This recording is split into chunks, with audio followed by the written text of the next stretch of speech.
生活節奏越來越快，有時我哋連自己都照顧唔切。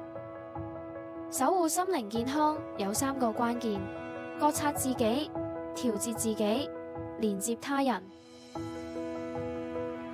第一，覺察自己 （awareness）。你有冇留意到自己開始容易煩躁、情緒低落、瞓唔好，或者成日好攰？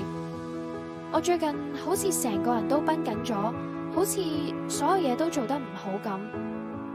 唔係冇事，而係有冇留意到自己有事？試下問自己一句：我而家點？再用0到10分幫自己量一量壓力指數。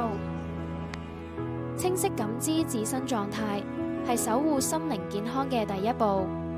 第二，調節自己 regulation， 要識得幫自己降溫，而唔係硬撐。試下一個簡單方法：吸氣4秒，呼氣6秒，幫自己慢慢降溫。再放鬆拳頭、肩膀同手臂等繃緊嘅身體，一啲啲鬆開。如果壓力太大，就暫時離開一下，飲啖暖水，伸展一下，或者試下五感覺察，做一件令自己舒適嘅小事，幫自己重新企穩。第三，連接他人 connection。面對壓力，唔需要一個人承受，你唔使一個人頂住。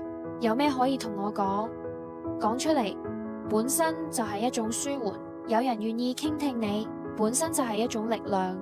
求助係勇氣，唔係軟弱。覺察自己，調節自己，連接他人。